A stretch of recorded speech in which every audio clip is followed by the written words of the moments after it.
Yeah, I wanted to watch this because this just triggered me. I just did these dudes podcast where we were talking about songs we hate, and I have a real, I don't know, I really take everything 21 Pilots does personally. And one of the things, I didn't get to mention this on the show, one of the things too is that the drummer's drumming annoys the shit out of me.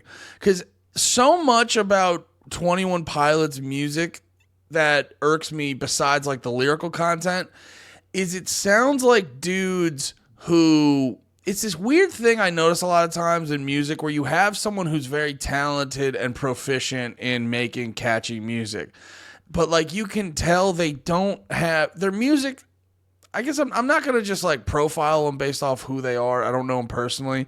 I haven't watched interviews of them breaking down their music knowledge, but the music sounds like they could just like dumb it down for their fans the way Jay-Z rapped about it. But the music sounds like they're very skilled musicians who have like a base level knowledge of every genre and then like just kind of like dip their toe into it, and then they give you just like the fucking white boy reggae shit, and it's all just very exhausting. And I notice it too from the drummer. Is every time I watch him play, it looks like he kind of picked up the drums quickly, but just never felt the need to really learn how to play them. Just like kind of got it from first go.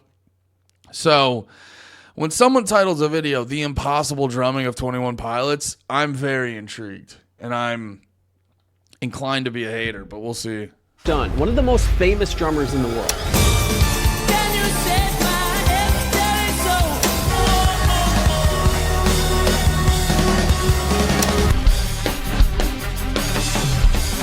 In just a few years, he went from working at Guitar Center to touring the world, playing for hundreds of thousands of people. But how did he get here, and what makes his drumming so impossible? After studying hundreds of hours of footage, I found... Well, so far, based off the videos you've shown me and the music I've listened to, his drumming's the definition of possible. 6 drumming secrets that every drummer should know if they want to get on the level to drum for 21 Pilots. Here's a secret. Most drummers, you are good enough to drum for 21 Pilots. Is this guy just... This guy has to be full of shit. Yeah, he's just trying to like sell a course, right? What is he... What's his... This is insane. Like, yeah, they were all... That, like, you know, we're only, what... 33 seconds into the video. So I am still, there's 13 minutes left of video. I'm still open-minded to you hitting me with something. But like, I've listened to their music a bunch before. It's all very standard drum. Okay, I'm just trying to get a vibe of this guy's channel. And yeah, I see immediately in the comments, level up your drumming. Okay, he looks like he's selling courses. I bet you online drum lessons you need to succeed on the drum set. You don't need to succeed. You don't need these. Also, I want to make it very clear, as a former drummer, planning on getting back into it, just haven't gotten around to it. As a drummer, you don't need perfect technique to be good at it. It's like there's a lot of drummers you can tell they did not have like formal learning and they kind of figured out on their own how to like fucking rip. It's just everything I've ever seen of the 21 Pilots guy, it's all incredibly standard. World-renowned course library, drum circle community, so message board, student reviews, so other people review you. It's so funny. I'm trying to see what does this guy give you specifically? Get a quick answer to all your drumming questions from Globe and other incredibly qualified drummers. Okay, so join Gabe and your fellow members live for a lesson, Q&A, live chat, student reviews, and giveaways. That's probably like a weekly live stream. The leaderboard. You get points, downloadable notes, exclusive interviews, practice. Okay, so this guy's just selling like a Patreon. And I'm sure there's a lot of like useful shit. This is, you know what the problem is though? This kind of shit is how you get casuals in, this is how you kind of like squeeze money out of casuals. Because and I'm not trying to like, I'm not even trying to shit on this guy too hard. But like, just from experience of like a guy who wanted to do things and the things he's accomplished. Like, I wanted to play the drums when I was a kid, and I got really good at the drums. I wanted to do comedy. I got pretty good at comedy. I wanted to do podcasting. I'm still figuring that out. No, I think I'm pretty, they're not successful, but I think I'm good at podcasting and shit like that. And like, and then there's a bunch of stuff that I go, oh, that'd be cool if I could do that. That'd be cool if I could do that. And then you like do it, or you look into doing it, but then you start realizing like, oh, the way you're looking into it and stuff like that, and you're like, oh, I'm not really that passionate about it. So this guy's taking advantage of people in that mindset. So you sign up for the free trial and you give him some money, and then you realize you're like, oh, it's whatever. Because the thing about like doing some shit, if you're trying to do some shit, you're gonna just do the shit. You don't need like this dude and his course and his like fucking his drum scholars or whatever the fuck he called them, and the leaderboard and all that other shit. Like, you're gonna be at the shows, you're gonna be talking to other musicians in your community, you're gonna be getting drum lessons at the local music shop and all this other shit. You're already gonna be listening to a shitload of music. You're not going to be worrying about what this guy has to say. You're going to be listening to the songs, figuring it out, because that's just like what's in you. You're not going to be like, how do I figure out how to be a drummer? You're just going to be like, I need to drum. I need to hit things with my sticks. I need to play that song. So this guy is, because it's like bullshit from the get-go. It just and now I could be wrong. I'm saying a lot of nonsense for 30 seconds into this video. So I could be completely fucking wrong, but it feels like, based off the already disingenuous title and the disingenuous first 33 seconds of this video, it feels like he's preying on casuals with extra cash. Now, if you haven't figured it out by now, Josh Dun typically zigs when everyone else would zag. But there's one head-scratching decision that he's made that makes absolutely no sense, but is also absolutely brilliant. Check out these next few clips to see if you can point out what I'm talking about.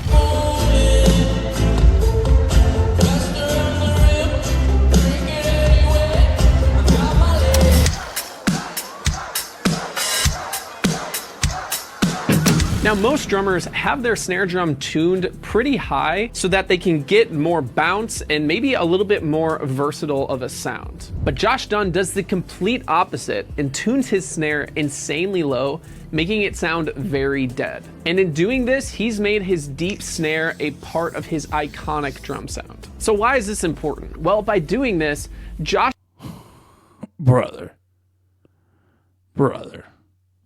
completes the iconic drummer trinity. Again, most drummers think that to be iconic, they just need to play complex stuff all the time. But in reality, you need to stand out in 3 ways. And that is your presence, your approach, and your sound. And guess what? These 3 things do not always have to be the hardest version. Josh has taken simple approaches, but just tweaked them slightly to make him stand out from so many other drummers. So I'd encourage every drummer to take a look at their drum set and ask, what is one thing?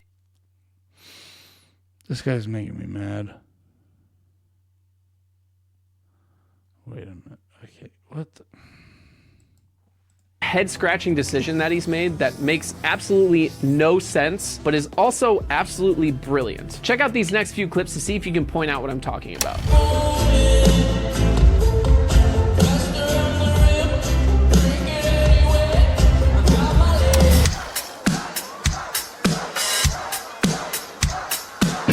Now, most drummers... So that's the secret? Tunes it kind of low? All right, man. That's his first big secret. And also, what that guy just said's not necessarily... Like, every drummer has their preference. Like, there's a... Like metal or prog rock drummers will tune their tom-toms really high to go like... Doo, doo, doo, doo, doo, doo. And then, like, when I would always play my drums, I'd tune them a little low to get them fatter. But I would also put... I would put these like gel things on them, or sometimes you'd get this like ring. I would put stuff to like deaden the head, so there wasn't a lot, because a lot of times you'll hit the toms and there'll be like a resonance afterwards where it'll go like whoa. You'll hear like that overtone. I hated that, so I would do shit to deaden it. And it's like, yeah, no, that's just shit everyone does. Everyone has their preference and they tune their shit differently. That's not like a groundbreaking secret. And also it's funny to point out how he tunes his drums, because if we listen to like any 21 Pilots song, like the drum beat sounds pretty produced. Wish I found some better sounds no one's ever heard. I wish I had a better voice that sang some better words. I wish I found some chords in an order that is new. I wish I didn't have to rhyme every time I sang. Yeah, I mean, that sounds like live drums, but that could easily be computerized drums that are made to sound live, or live drums that had a lot of like production on top of them. Docked away. Just because we check the guns at the door doesn't mean our brains will change from hand grenades. You living on the psychopath sitting next to you. Yeah, again, drums that sound produced, but drums that sound like electronic drums made to sound live. And I bet you we're going to get that. I don't want to waste my time just playing their songs, but I bet you we're going to get that throughout the rest of their music. Your sound. And guess what? These three things do not always have to be the hardest version. Josh has taken simple approaches, but just tweaked them slightly to make him stand out from so many other drummers. So I'd encourage every drummer to take a look at their drum set and ask, what is one thing that I can change that will make everything that I do sound more unique? And it doesn't always have to be buying new gear. Josh just tuned a drum head lower for free and got a more iconic sound. Now I'm gonna rank this as easy because it's easy to simply change the tuning of your snare that results in a more iconic sound. Let's jump together, let's jump. 1, 2, 3, let's go. So when you think of 21 Pilots, can you tell me what genre of music they play? Yeah, me neither. Now, to understand 21 Pilots' eclectic sound, we need to take a look back at when Josh Dun was younger. Now, Josh started playing drums when he was 12 years old, and growing up, he had a record store right by his house where every week they were recommending him new types of music. One guy would give me like a hip hop album, and one guy would give me a punk album. And I would do the double headphones thing where like my Walkman's on, and then my headphones for the drums were on, and I'd kind of blend the two, right, and then I'd play along with. What? Wait, what is he talking about? Double headphones thing where like my Walkman's on, and then my headphones for the drums were on, and I'd kind of blend the two, right, and then I'd play along with sort of both. Oh. Is he saying, because I used to try to do stuff like that where it's like you have regular headphones and you have the big, because like a lot of times when I would play the drums, you'd have big, basically like the shit you'd see your dad wear when mowing the lawn, like just big noise canceling shits. Yeah, I would do that before I got like nice headphones.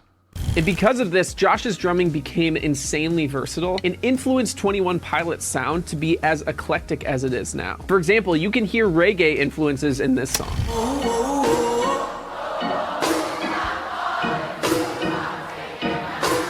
Or drum and bass influences in this song.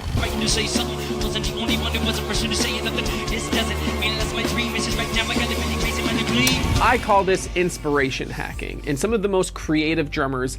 That's so funny. Yeah, number two secret is knowing multiple genres of music, and also he just like all he did was show that the dude bought what's the fuck? Travis Barker has it all the time. Small snare drum. I forget what the fuck they're called.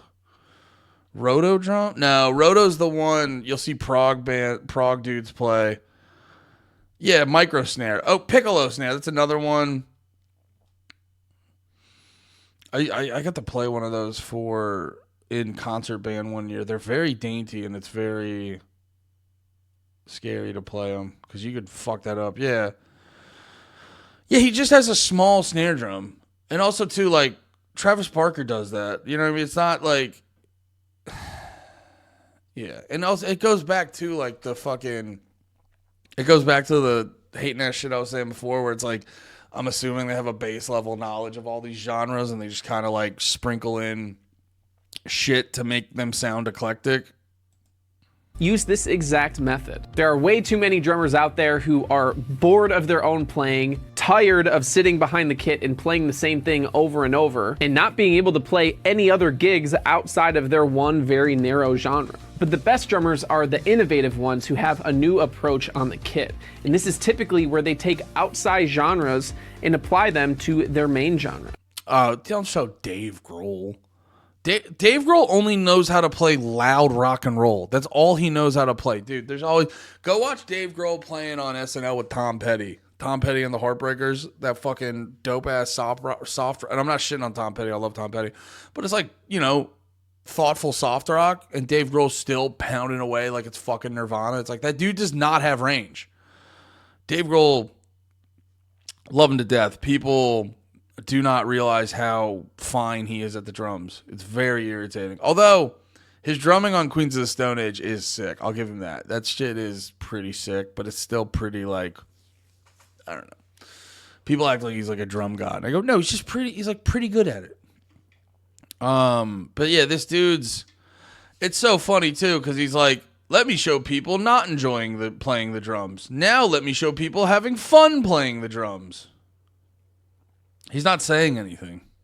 Now, if you want to be a more innovative drummer, here's a very, very simple way to get started with inspiration hacking. Step one is to listen to a full album completely separate from the main genre that you're used to listening and playing to. This also drives me up a fucking wall, giving it this is inspiration hacking. No, you're just learning more stuff. You're learning stuff. You know what I mean? If you're a musician, you don't just listen to one genre. You listen to a lot of genres. And once again, this is all just shit you're gonna do. You don't need, this is all, if you need, and it's not like, if you need a guy to explain this to you, you're probably, music's probably not what you should be like checking out. It's probably not it's not the passion you think. You probably want it to be your passion over it actually being your passion. Because in step two, you are going to... You know what I mean? Like, when I started stand-up, I didn't look up, like, how do you get into stand-up comedy? I just was like, I was a big comedy fan. I heard people talk about open mics.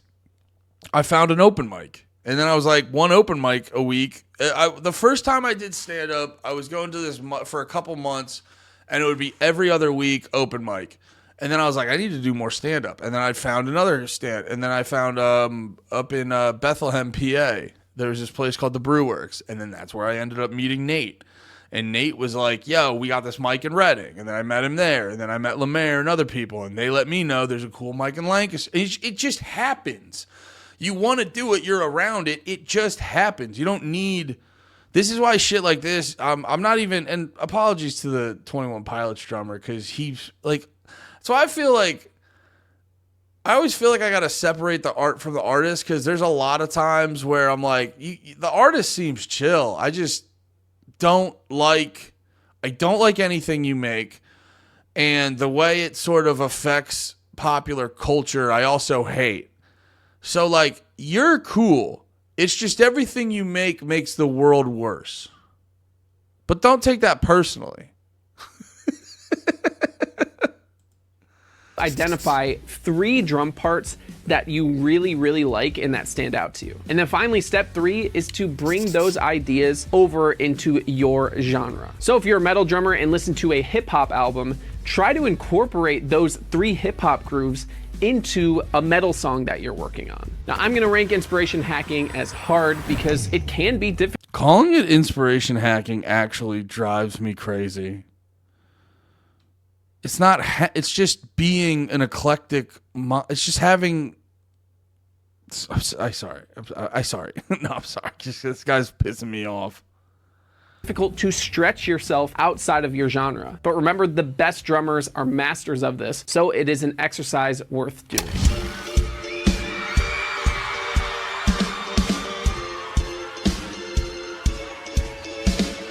What if I told you that you don't even need to know that much about drumming to play endlessly creative drum fills? In fact, all you need to know is 2 simple words, and that is right and left. And that's exactly what Josh Dun is using here. One time to twist and one time to shout, one time to think, and I say we start now, sing it with me if you know what I'm talking about. Dream about a space, but now they're laughing at the face.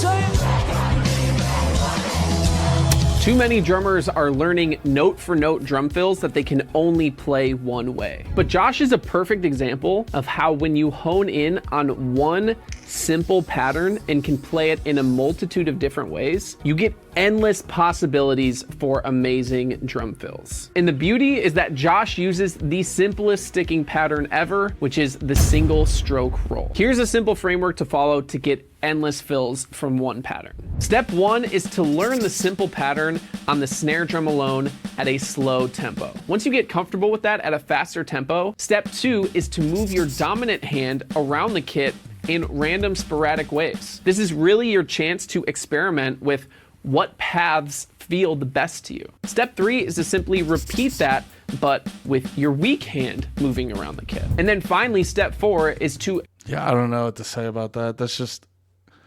It's like, this reminds me of when I first started getting into Twitch and like just streaming in general. And I was like, oh, I kind of like this. What do I do to like grow the stream?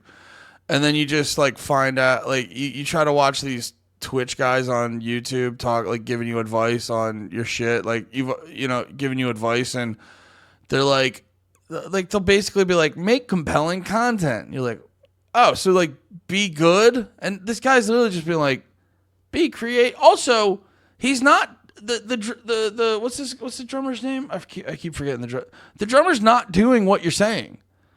Like everything he was playing was pretty standard fills, where you do a 16 stroke, a single stroke roll, like starting at the snare, going to the high toms, and ending on the floor tom. You know what I mean? It's like the fucking Bad Religion special. Go back to listen to No Control by Bad Religion. Every fill is just like. But this is a good method to. I will give him credit. It's not a secret. It's something all good drummers know. So if you are new, this is helpful. But it is, yeah. It's like, now if all you know is the single stroke roll, it's not gonna be that creative. But if you learn, there's like a bunch of these sort of like standard patterns, and if you sort of learn those patterns and get them like just locked into your fucking brain, and then just practice doing them in non-traditional ways to kind of like see what works, it helps. For me, in my opinion, the best thing to do for fills is just try to learn the fills you like that you hear in the songs you like. Start there, and then once you get those hammered down, venture out into like, how can I do those different ways?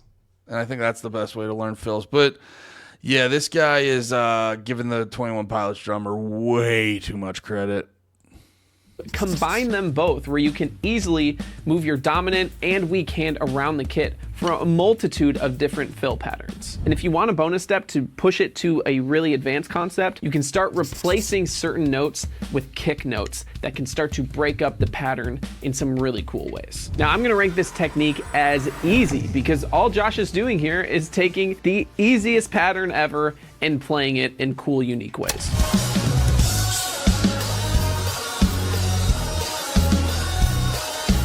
Now, Josh Dun shares one key trait with some of the best drummers of all time. And it's such an important aspect of being a top-level drummer that they made an entire movie about it. Were you rushing or were you dragging? Now, while Josh is not a jazz drummer, he shares one key trait with the main character of this movie, and it's what makes him so successful on the drums. What's your hobbies? What else are you into outside of music?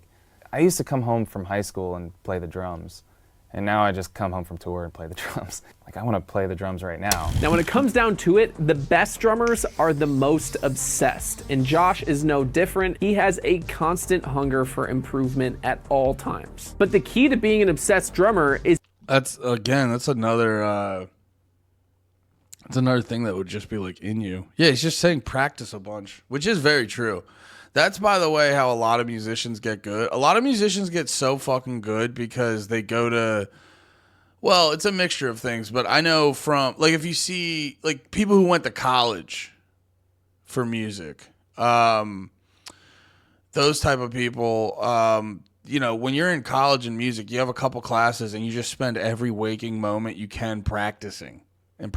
So, like, you get this skill under your belt of just doing nothing but playing music for like 4 years straight, and then you start working jobs and you're just out playing every night. So you don't get to practice the same way like you used to, but you're out playing every night, so you're just playing constantly still. You get that good base layer from practice. So that is the one thing I would say if you're a new musician, just take advantage of the free time you're going to have when you're younger. Whether you go to college or not for music, take advantage of the free time you have when you're younger and just practice all the fucking time, because that's a big thing I realize. Just in general, the older you get, you never, like when you're young, you don't completely realize how much free, like, it's different when you're younger. The free time you have, free time when you're younger is so different, because it's like, you don't, like when you get free time as an adult, there's always something you could do. You know what I mean? You know, you could probably cut the grass, or, you know, like even like when I get free time on a Sunday or whatever, when I don't feel like working on stuff like this, you know, even with that, it's like, I still got to go get groceries at some point, you know? And it's like, that's not hard to do, but like, when you're an adult, you never truly get that free time where you're a kid, where you're like, you have no responsibilities outside of that free time. You know, especially if you don't have a girlfriend or anything, you don't really, like when I have free time now, I have other responsibilities. There's always something I could be working on, or it's like, you know, like last night I wanted to relax, and I towards the end of the night I wanted to relax. I wanted to watch Silicon Valley because I've been crushing that show lately. But the whole time I was like, yeah, but you got that video to edit. You got that fucking video you were working on. You should finish that up, because if you don't, you still got a little bit to go, and it's gonna, you know, you want to get it done. That, you know, it's like all that's going through your fucking head, and it's just, you don't, you know, when you're younger in high school and college, the free time is just so much more different, and it's like that's when you should really take advantage of practicing and being a music. Like if you want to be a musician, it's when you really should take advantage of practicing and shit. Is to continue to be obsessed even when you hit a roadblock in your progress. You see, most drummers are obsessed when playing the drums is fun, but once they hit that roadblock, it stops being fun, and they either stop playing altogether or stop putting in as much time because it doesn't feel as rewarding. So when you're stuck at a roadblock, whether that's a fill, a beat, or an exercise, these are your cheat codes. Slow it way down. I start every exercise no faster than 60 BPM and spend a long time at this very slow tempo. Your brain needs to understand the pattern before your body can play it. And if you're introducing it too fast, your brain is not retaining the information. Your second cheat code is to chop the beat up. If you're stuck on a 2-measure drum beat that's way too hard, cut it into fourths, where you just work on a half a measure at a time to make it more digestible. If that's still not working, your third cheat code is to remove a limb. You'd be surprised at how much easier certain patterns are when you remove the kick drum or you remove your dominant hand. This gives your brain a chance to digest what's difficult, and then you can slowly add in that new limb and then speed it up from there. And the key mindset shift for when you experience a roadblock is to shift from being frustrated that you can't get past to being curious to how you are going to figure out this puzzle and being excited by what is on the other side of it. Now, I'm gonna rank being obsessive as frustratingly difficult, because even if you are obsessive, you might be obsessed. All right, this video is irritating, and I think I've earned I've watched enough to earn the right to bail on it. So yeah, this is all just, it's funny. Yeah, this video is kind of bullshit. It's all, he laid out a lot of, well, so this is what's annoying. A lot of the shit he laid out is helpful information, but like he laid it out in a way where he's like, I'm going to give you secret knowledge. And that's what cult leaders do. And I'm not saying he's a cult leader. I'm just sort of making a comparison to like point out the silliness of it. It's like, yeah, you're like, here's the 4 or 5 secrets of the 21 Pilots drummer. He practices a lot. He learns patterns and tries to get creative with them. It's like, yeah, once again, it's going back to what I said earlier. He's just taking advantage of casuals and trying to like steal their money.